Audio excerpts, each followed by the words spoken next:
Hello YouTubers, Armand here from Sudbury, Ontario, Canada. I have a YouTube channel, it's called At Windmill Junction, concerning model trains. But I also like to do woodworking, and one of my things is making jigsaw puzzle boards for people who would like one. This is not a business, this is just hobby.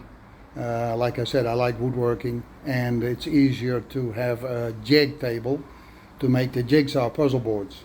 Not to confuse, a jig table is I can cut sheets easily without bending them and getting caught under the ledger of the saw, the big saw I have, which is a pain because then I gotta sand it all nice and square, and now I can just follow the ledger, as you will see in a minute, on my table I just prepared this morning. I'll turn the camera around and then you can see what it is all about. So here, this is the table. This is just a work table I have. And when I don't use the table as a jig for the jigsaw puzzle boards, I have a big sheet of, a 4x8 sheet of board on top of it to protect my markings and just to protect the table. So here's the saw.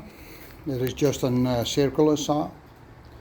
And it has the same features as that you use normally. I mounted it under the table, as you can see, with bolts. But it has the same features. I can drop the saw blade. I can, the safety thing, I can remove that. I have that stuck now because I'm yanking sheets through it. That is just a pain. And then here is the zero line, which is the saw, of course. And yeah. Concerning the jigsaw puzzle boards, I mostly make the 1000 one or the 1500 one, and the odd time I have a 2000 board on request. As you can see, the sizes as they come is 26 by 19 for 1000. I make them 30 by 24. For 1500 is 33.5 by 23.6. I make them 38 by 28. Why? Because I have a nice fancy edge around it, and some puzzle pieces are still 1000, but they're a little bit bigger in size. So I try to make it all comfortable for all the people, for all kinds of puzzles to fit. So here's all the zero markers. And then we go to the ledger I made. It's just an aluminum stick I had laying around. My wife did bow tops and skidoo seats and all that stuff, so we had some leftover stock when she retired. So I took this one and I just put it on, this time at 38 inch mark, but I can also put it on the side here.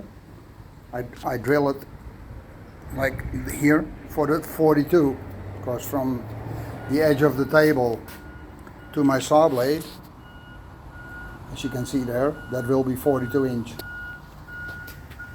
So if I need a 38, it sits here. If I need a 30, it sits here. If I need a 28, it sits here. If I need a 24, it sits here. That mostly has to do with the width and the length of the board. And here you can see I wrote a 2000 pieces is 42 by 30. 1500 pieces is 38 by 28 inch, and 1000 piece I make them on 30 by 24 inch. So what I do is I enter with the sheet from this side, and there is a saw blade, and wherever the ledger has to go, whatever the size of the board has to be, I put the ledger there, and I just throw the whole sheet of board, that is that white board or just gray board like this. It's the same stuff. And I put that through. I have a table saw, and like a big table saw, but the point of that thing is the bed is not so big, and the sheet of board bends, and I got curvy edges, and then I've got to sand it around, and that's a pain in the butt. So I hope this works better, because at least 3.5 to 4 inch will be on the table before I get to the end of the table. So on this end, because the saw goes that way, so on this end I can push it through, let it sit completely on the table, and then pull it off here. And it stays on size because it stays in the ledger and the saw blade. So yeah, as an introduction to my channel, because I would like to start it off, I'm also going to show you how I make one. I make them with drawers, so it's 2 boards each, a bottom and a top, and then wood in between, and then 4 or 6 drawers, whatever people want, and then I'll just make it. As you can see, I have a drawer here, and like I said before, I do like woodworking, and when I router, then this piece comes out, and the router hangs on this 2x4 and this 2x4, and the plateau of the router, the bed of the router fills in the gap. The drawer has to come out, but that's just sits on slides, so that is, as you can see, there's a slide here. So that is not a problem. I just pull it out, and then I can also router. Now that is usually not the case with Jigsaw puzzle boards, but with other things I do, it's just handy. So yeah, I think that would be a nice introduction to my Jigsaw puzzle board channel on YouTube. And oh, maybe a last detail is it's on wheels. These are straight wheels, but these are braked swivel wheels, big ones, industrial ones. So when I'm done with the table, I can just take the brakes off and move it around all the way in the corner between the windmill and the wheelbarrow, and then it sits there for the winter. Well, I hope oh, and of course power. I have a power cord that goes to the outlet, and the saw and the router is always plugged in here, so I don't have to trip over all kinds of cords. There's one cord going, and that's being led to the side here, and then it goes here to the outlet. As you can see, I also make windmills.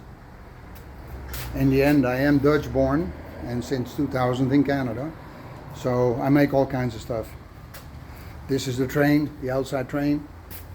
Has nothing to do with the Jigsaw puzzles, but it is made by me. So yeah, I hope this gives you an impression of what's to come on my channel, and I will be more than happy to show you how I make them. Like I said, this is hobby. This is not an industrial or a commercial operation. This is purely hobby. So if you want to learn by watching the videos, go for it. I thank you for your attention for my first video on this channel, and I hope to see you back. Thank you. Cheerio.